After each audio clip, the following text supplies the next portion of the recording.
Hello all, I'm Mithun and welcome to my YouTube channel. I hope you are doing great and following the deployment series, right?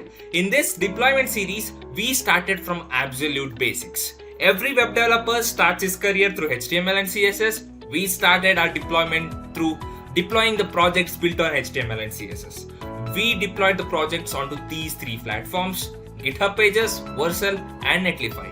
Why these three platforms? These platforms are free, easy to set up, and configurable.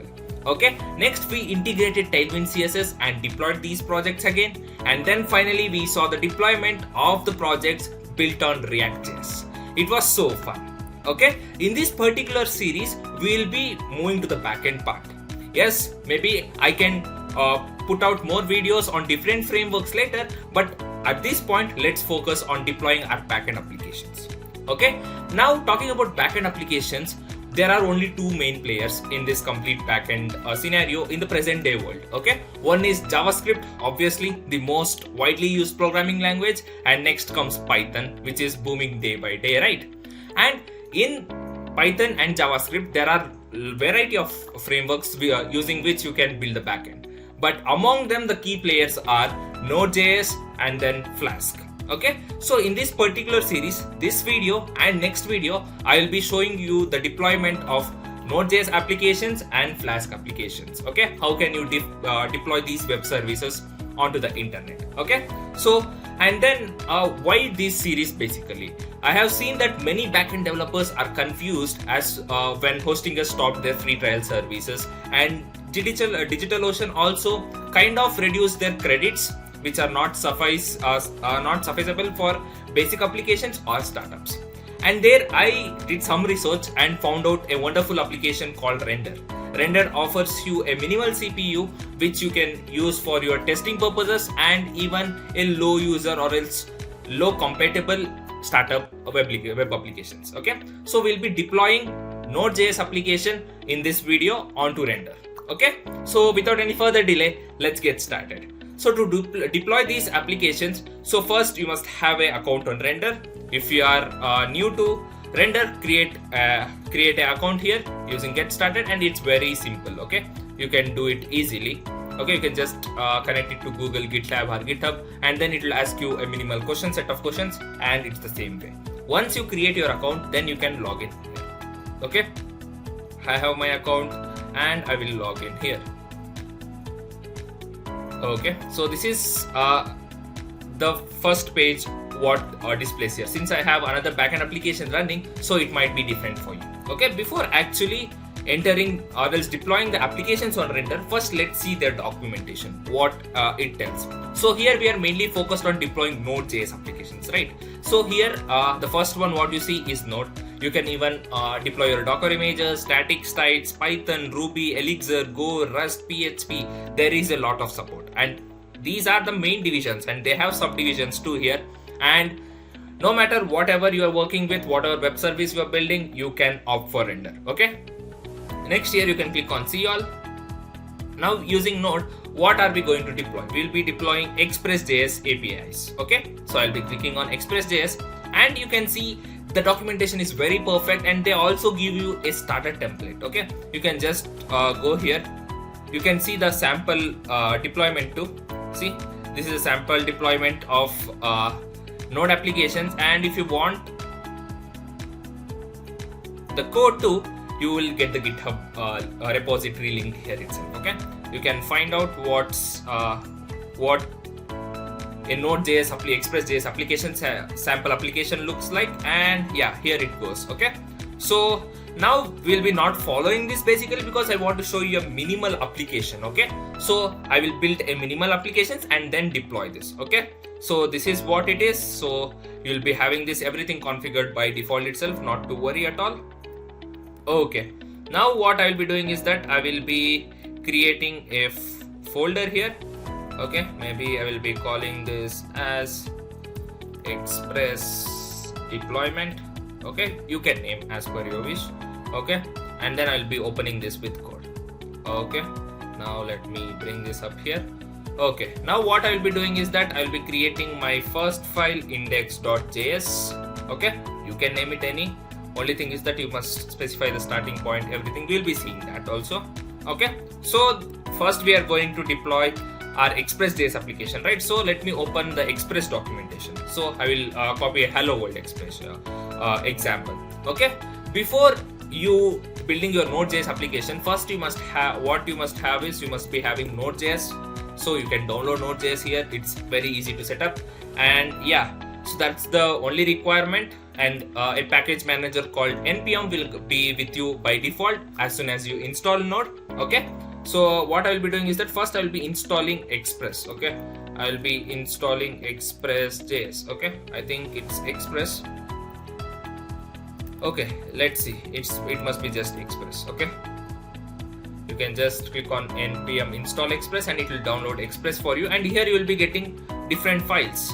That is a package.json, which gives you the dependency tree what it has. Okay, I just need Express. Okay, I don't need Express.js.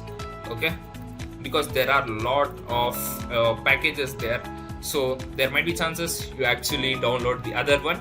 Okay, but you can remove that anytime. Okay, so this is the dependency, and once if you come here, here it also tells you that you must be having these build commands.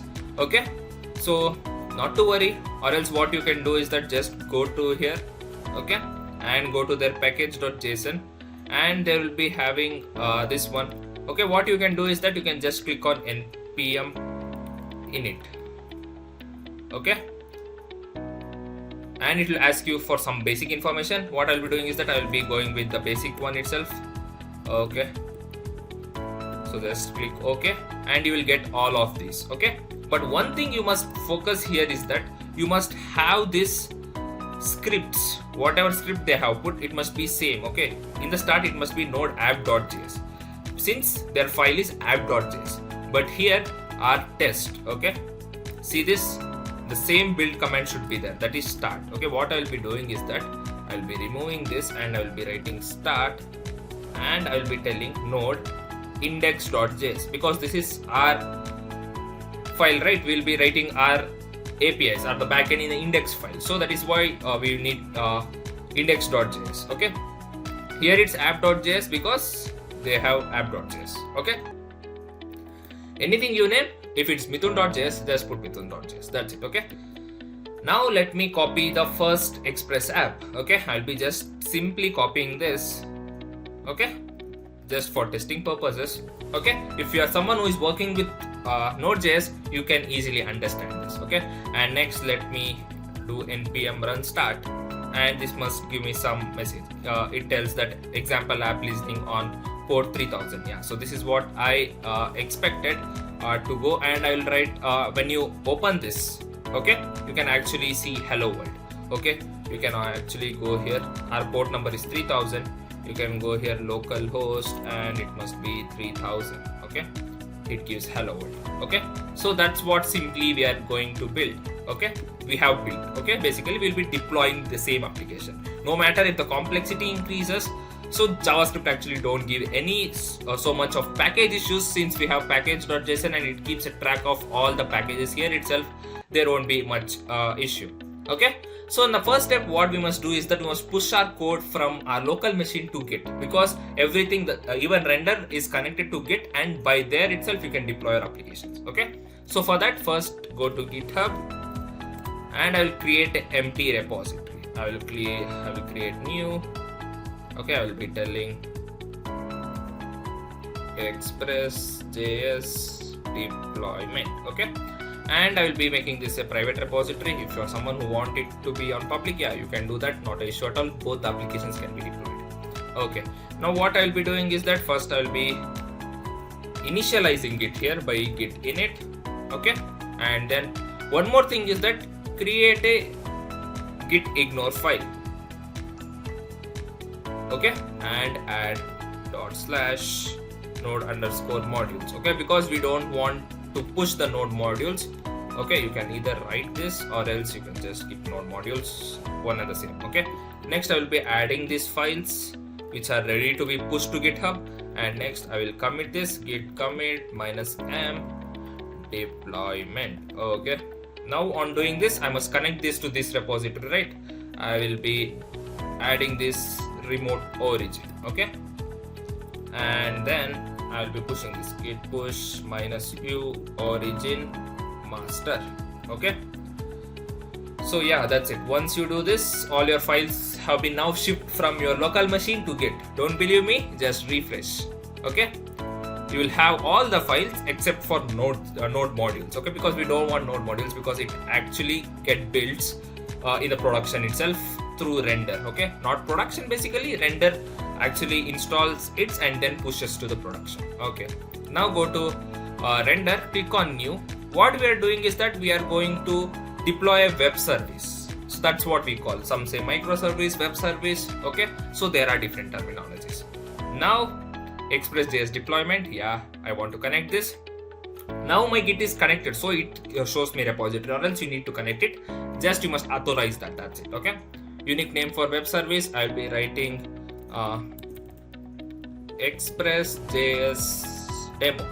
Okay, I'll be writing this and region everything, and make sure you select the right branch. So this is the one of the main thing you must some people miss here, because many developers actually maintain different branches. Since we have only master here, there is not an issue, but if you have multiple branches, yeah, pay attention here, and that's it. Okay, start command would be node index.js, because our file is index.js itself. If there is any different file, you can choose different files here. And now here we get a free instance. We get only 0.1 CPU. It's okay, because if they are giving us free, then there's no harm in selecting this. Okay, just click on create web service. It takes time. Okay, you can even see the logs. Okay, seeing logs is also cool sometimes, because you actually know what's happening. See, first it's cloning the repository. That is why we connected GitHub. Next, it installs, like first it creates a container image. Different platforms deploy in different ways, but render actually creates a container and then deploys. Okay, it's one of the way which you can deploy. Okay, so there are different ways. Okay, when you are comfortable, if you are someone who has worked with AWS or something where you customly deployed application, then you will be having more idea on this.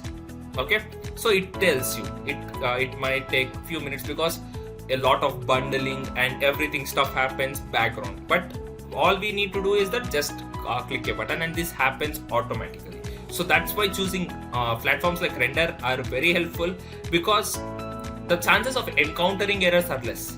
It's not zero, because sometimes I encounter different errors, but they are more straightforward. Okay, but if you deploy customly on servers like AWS or Azure, then I think there would be a lot of complexities there. Okay, so what it does is now it made a container, and then it is building that. Okay, and it is uploading the build to the servers. Okay, so yeah, so this is how it works, and it takes time. Yeah, so depending on your internet speed also, it may vary.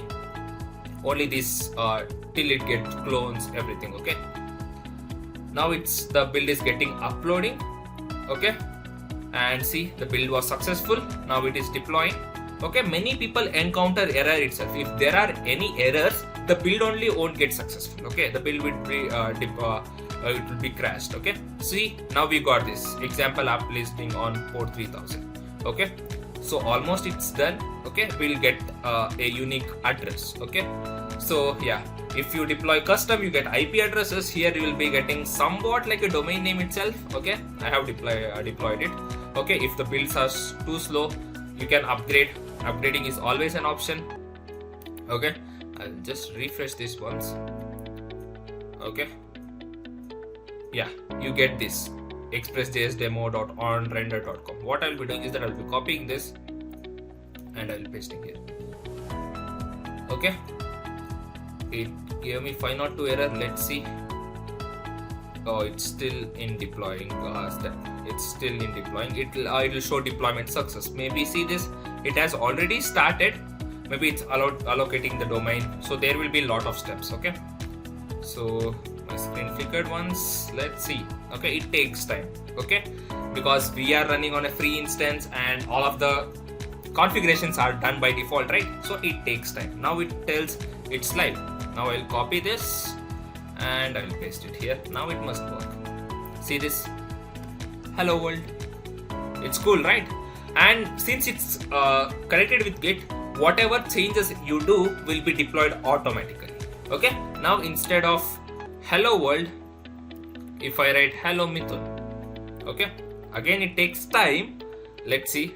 What I'll be doing is that I will be git adding and I will git commit -m changes and I'll be pushing it to git. Okay, once this is done, now notice these changes. Okay, as soon as I push, okay, let's wait till the push gets completed. Okay, yeah, so the push got completed, and if you come here and if you refresh, you can see that if you go here, maybe see deployment in progress. It actually captures what's the changes have been happening and it starts its own deployment, so that you need not to deploy it every time. Okay, as soon as the deployment completes, you will be getting that in the production. Till the new deployment is going there, the old code would be in production. Okay, so let's wait. Deployment is started and it takes time. Deployment takes time, so that's one of the disadvantage we can tell. Yeah, because it starts the steps from the beginning. See, again the container image will be built, and then the build would be uploaded. Next, on successful build uploading, it will be deploying that. So there will be a lot of steps, and then this remains the same. Okay, there won't be change in the allocated domain name. Yes, so this is what they also give you a free subdomain. See, this is express.js demo is my project name .onrender.com. You can test the APIs through Postman. There are a lot of API clients where you can test your API. See this uploading build. Okay, so whatever error, if in case you get error also, it will be very straightforward. Okay, so there won't be any lot of confusion at all. So that is why I prefer Render for deploying APIs. I have production grade APIs also deployed here. I do a lot of computations too. I will show you how can you take up your project first on first project on production or something, because we have a lot of free resources available. Like we have free databases, free deployment platforms. Okay, maybe I will plan a video on that where we'll be doing an end-to-end project and we'll be deploying. Okay, so we'll plan that. Okay, it's in progress now. It's actually deployed and build was successful. Now it's just it's live. Okay, now if I refresh, see hello Mithun. I think you can see this. It was hello world, now it's hello Mithun, and I'm not running this on my local machine. It's on this link. Okay, so this is how we deploy our Node.js applications onto Render.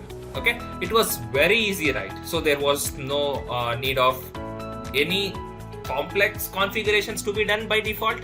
Okay, so this is where we use Render to deploy in a more easy fashion. Okay, so that's it for today's lecture. I hope you had a great time watching these lectures and understanding how you can deploy your basic Node.js applications APIs built on Express.js onto the web. Okay, so with this, I will take a leave. In the next video, we will be deploying the Flask applications. Okay, so that's it for today's lecture. I hope you had a great time watching this lecture, and I will be catching you up in the next one. Until then, like the video, drop a comment, and if you're new to the channel, please do subscribe, and then I will be seeing you in the next lecture. Thank you.